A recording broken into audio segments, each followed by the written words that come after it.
सही कहा था राहत इंजौरी जी ने, लगेगी आग तो आएंगे घर कई जद में, लगेगी आग तो आएंगे घर कई जद में, यहां सिर्फ हमारा मकान थोड़ा ही ना है। रखा ना, हम आने के लिए बोल रहा तो हमें बोल रहा नहीं, हमारा नौकरी का सवाल है, बड़ा बड़ा ऑफिसर है, हम जाने नहीं दे पाएंगे। कुछ नहीं करेगा, तो फिर आके देखो तोड़ दिया। तो आपको कब पता चला? मुझे वो जब गाड़ी आ गई तब उससे पता चला। डीडीए के अलॉटमेंट 1977 से पूरी कागज है मेरे पास, और फिर भी तोड़ रहे हैं।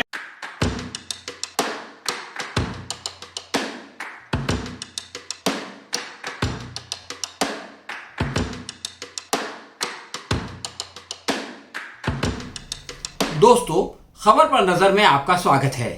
आज हम दिल्ली में चलने वाले बुलडोजर की चर्चा करेंगे, लेकिन आगे बढ़ने से पहले इस समस्या को समझने के लिए ये वीडियो देखें। और चौथी सबसे बड़ी चीज, आज ये लोग बुलडोजर की बात करते हैं। भारतीय जनता पार्टी पिछले 15 सालों से नगर निगम में है। 15 सालों से भाजपा के नेताओं ने पैसे खा कर इल्लीगल कंस्ट्रक्शंस कराए। आज जो ये इल्लीगल कंस्ट्रक्शन को तोड़ने गए हैं, मैं कहता हूं इसके साथ साथ भारतीय जनता पार्टी के उन नेताओं के घर भी तोड़ने चाहिए जिन नेताओं ने पैसे खाकर, रिश्वत लेकर ये इल्लीगल कंस्ट्रक्शन कराई। नगर निगम में, एमसीडी में भाजपा पिछले 15 सालों से सत्ता पे काबिज है। ये सारी इल्लीगल कंस्ट्रक्शन ये लोग पैसे खाकर करवाते हैं, खुद करवाते हैं। मेरा ये कहना है कि बुलडोजर चलना है तो उन लोगों, उन नेताओं के घर पे भी चलना चाहिए जिन लोगों ने पैसे खाकर ये इल्लीगल कंस्ट्रक्शन करवाए।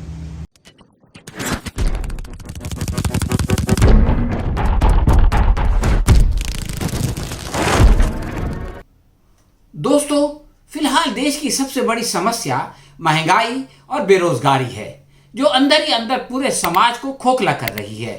मगर हम बुलडोजर पर चर्चा कर रहे हैं क्योंकि सरकारी बुलडोजर ने तमाम समस्याओं समेत सुप्रीम कोर्ट की मर्यादा को भी कुचल दिया है। बुलडोजर का चलन उत्तर प्रदेश से शुरू हुआ।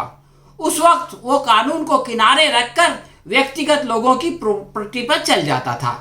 खरगोन में इसका सामूहिक उपयोग किया गया और मुसलमानों के खिलाफ इस प्रकार किया गया कि एक ऐसे व्यक्ति पर पथराव का आरोप लगाकर उसका घर उजाड़ दिया गया जो बेचारा लूला था, उसके दोनों हाथ नहीं थे। प्रधानमंत्री आवास योजना के तहत अलॉट किए जाने वाले एक घर को भी अतिक्रमण बताकर को दिया गया। इस प्रकार जब मामा जी का बुलडोजर और बाबा जी के बुलडोजर से आगे निकल गया तो चाचा जी कैसे खामोश रह सकते थे। नॉर्थ दिल्ली म्यूनिसिपैलिटी के भाजपा मेयर राजा इकबाल सिंह के बुलडोजर को सुप्रीम कोर्ट का आदेश भी नहीं रोक सका और उसने राजधानी दिल्ली में उच्चतम न्यायालय की नाक के नीचे उसकी अस्मिता को रौंद डाला। जमीयतुल उलमाए हिंद की कोशिश के बाद सुप्रीम कोर्ट ने यथास्थिति बनाए रखने का आदेश तो दे दिया। मुस्लिम पक्ष खुश हो गया कि अब तो तोड़फोड़ की कार्रवाई रुक जाएगी, लेकिन ऐसा नहीं हुआ। इसके बाद भी ऑर्डर की कॉपी नहीं मिलने के बहाने जहांगीरपुरी मस्जिद के बाहरी गेट को तोड़ दिया गया। इत्तेफाक से मंदिर की तोड़फोड़ से पहले member of parliament Brinda Karat order की कॉपी लेकर वहां पहुंच गई और वो जो है वो बुलडोजर के सामने खड़ी हो गई। इस प्रकार उन्होंने मंदिर को तोड़ने से बचा लिया। इस बारे में वहां के स्थानिक लोग क्या कहते हैं, ये इस वीडियो में देखें। कोई अफसर कागज देखने को भी तैयार नहीं हो रहा था कि हाँ कागज देख तो लो कम से कम। मैं कहा कि अगर तो आपको लगता है अवैध है तो तोड़िए, कम से कम कागज देखिए। 1970 आज 22 चल रहा है, अगर अवैध होता तो कब का टूट गया होता। कई बार जलजला आया, कागज देखते थे, चले जाते थे। हर साल 4800 रुपये महीना का सालाना इसका जाता है, फीस जाती है। ये डीडीए ने कब बना के दिया? 1977 में जब मकाने काटे, वैसे 13 दुकानें जहांगीरपुरी में काटी। कुछ पेड़ है, सबका कागज है, सबका रसीद है, सब कुछ है। कागज दिखा रहा हूँ, कोई देखने को तैयार। यहाँ तक कह रहा हूँ कि एक घंटे पहले सुप्रीम कोर्ट का ऑर्डर आ गया डोमिनेशन बंद किया जाए, तो भी नहीं सुनने को तैयार है। मेरी दुकान यहाँ पे Delhi fruit juice and sugar cane juice के नाम से थी, जिसका मेरे पास एमसीडी का लाइसेंस भी था। एमसीडी को हाउस टैक्स भी देता हूँ मैं, और मेरी डीडीए से अलॉटमेंट है, ये डीडीए जे.जे. सलम से।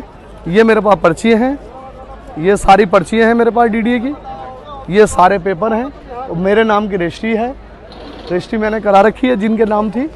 और ये दुकान जो है ये मैं हाउस टैक्स भी देता हूँ इसका, ये हाउस टैक्स की रसीद है, ये जीवन कुशल सिनेमा, ये मेरे नाम की रसीद है। तो सर ये कितने बजे आपको पता चला कि ये तो जब इन्होंने तोड़ दिया तो पुलिस हमें अंदर नहीं घुसने दे रही, ये कोई 10 बजे के आसपास की बात है। हाँ। ये जो है जब कार्रवाई की है इन्होंने, और ये तो ऐसे कार्रवाई की है कि जैसे 2 ही दुकानों को टारगेट किया गया है जो अलॉटेड हैं। मैं जोगी जी से, मोदी जी से ये अपील करूंगा कि जो अनऑथराइज हैं वो तोड़ी जाए, ऑथराइज थोड़ी तोड़ी जाए। इस वीडियो में आपने देखा कि किस प्रकार स्थानिक लोग एक दूसरे के साथ हैं।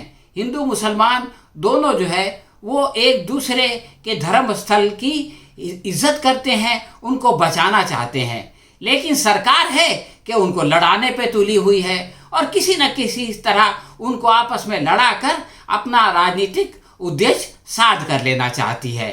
लेकिन इससे एक और सबक भी ये मिलता है कि केवल कोर्ट से ऑर्डर पास करवा लेना काफ़ी नहीं है।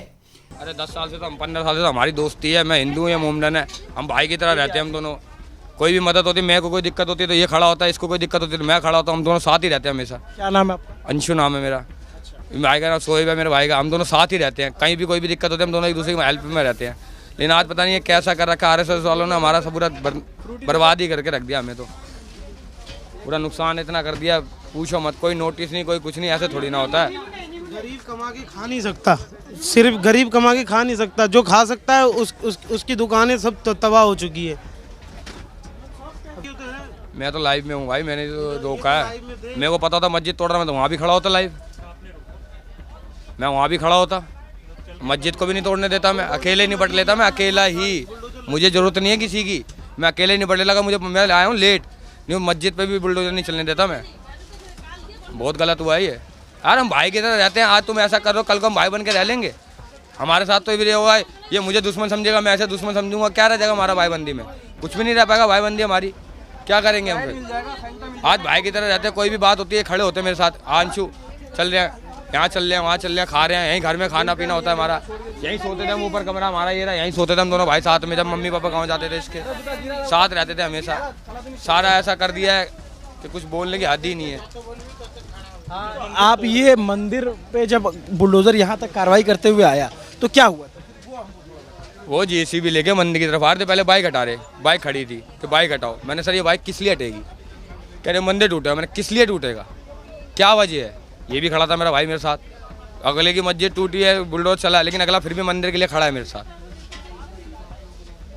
हम उस टाइम बाद में आए ना, हमारे पे कार्रवाई नहीं हो जाएगी? किसी को भी कुछ भी दे दे रहे हैं, NSR का वो दे रहे हैं, सीधा मुकदमा की बात होती है। फिर जो है यहाँ पे आप लोगों ने रोका, इस पे कार्रवाई नहीं हमने रोका, फिर इसे ये नहीं टूटेगा, यहाँ से जाओ वापसी, तब ये चले गए वापसी। ये चले गए वापसी, फिर उसके बाद टूटा नहीं और कुछ भी नहीं हुआ। चलो सही हुआ, जितना भी बचा है JCB को बस उतना बच गया, बहुत है। किसी के पास तो बच गया, किसी हिंदू धर्म का जो टूटने से बच गया, इतना ही बहुत है। जो टूट गया सुनते हैं हम, सुबह उठ के आरती भी सुनते हैं, हम दोनों सुनते हैं। कभी भी कोई ऐसी दिक्कत आती है कि किसी हिंदू के बच्चे को के किसी ऊपरी साया है क्या है, वो सबसे पहले मस्जिद जाता है मौलाना जी के बाद झाड़ा लगवाने। क्यों? अजान की आवाज़ सुनाई जाती है जिससे कि उसे आराम मिलता है। और जब किसी को कुछ होता है तो यहाँ आते हैं। लेकिन इस वीडियो से ये सबक भी मिलता है कि केवल कोर्ट से ऑर्डर पास करवा लेना काफ़ी नहीं है, इसको लेकर मैदान में जाना जरूरी है। इस बार अगर ऐसा होता तो शायद मंदिर की तरह मस्जिद भी बच जाती। आज सारे देश के न्यायप्रिय लोग बुलडोजर के खिलाफ बोल रहे हैं, परंतु आम आदमी पार्टी के प्रवक्ता राजीव चड्ढा इसको चलाने की मांग क्यों कर रहे हैं? सवाल यह है कि आखिर राजीव चड्ढा ये बुलडोजर कहाँ चलाना चाहते हैं और क्यों चलाना चाहते हैं, ये आप खुद उन्हीं से सुनिए। जो दंगे हुए हैं, क्या कहना है आपका इस बारे में? देखिए, मैं साफ तौर पे ये कहना चाहता हूँ, 4 बड़ी बातें आपके सामने रखना चाहता हूँ। पहली बात, देश भर में जगह जगह दंगे भारतीय जनता पार्टी करवा रही है। गुंडई और लफंगई सरेआम भारतीय जनता पार्टी करा रही है, दंगे भाजपा करा रही है। और ये आज जो बुलडोजर की बात कर रहे हैं, अगर भारत देश में दंगे रोकने हैं तो भारतीय जनता पार्टी के हेडक्वार्टर्स पे, उनके मुख्यालय पर बुलडोजर चलाइए। हम गारंटी देते हैं कि अगर भाजपा के मुख्यालय पे बुलडोजर चलेगा तो दंगे रुक जाएंगे। यही लोग कराते हैं दंगे। दिल्ली का क्या माहौल बना दिया। दूसरी बड़ी बात, दिल्ली में आए दिन हम देख रहे हैं कि ये लोग दंगे करवाते हैं। 2020 में नॉर्थ ईस्ट दिल्ली में दंगे हुए, आज जहांगीरपुरी में दंगे हुए। भारतीय जनता पार्टी ये दंगे कराती है। गृह मंत्री जी खुद ये दंगे करवा रहे हैं, और अगर बुलडोजर चलाना है तो गृह मंत्री जी के घर पे चलाइए बुलडोजर, उससे दंगे रुकेंगे। हाँ तो दोस्तों, मेरा सवाल आपसे ये है कि क्या आप भी राजीव चड्ढा से सहमत हैं कि अगर भाजपा के कार्यालय पर बुलडोजर चल जाए तो देश में दंगा फसाद रुक जाएगा?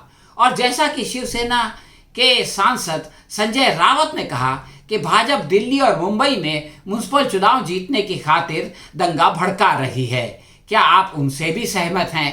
अगर ऐसा है तो आप अपने वोट से कमल पर बुलडोजर चला सकते हैं। आपको निर्णय लेना होगा कि आप देश में शांति और सद्भावना चाहते हैं या दंगा फसाद भड़काना चाहते हैं। हाँ तो दोस्तों, ये थी हमारी आज की समीक्षा। आपको कैसी लगी हमें कमेंट बॉक्स में लिखकर बताएं। अगर आपको पसंद आई हो तो इसे लाइक करें और शेयर करें। हम बहुत जल्द किसी नए विषय के साथ आपकी सेवा में फिर उपस्थित होंगे। तब तक के लिए आज्ञा दीजिए। धन्यवाद।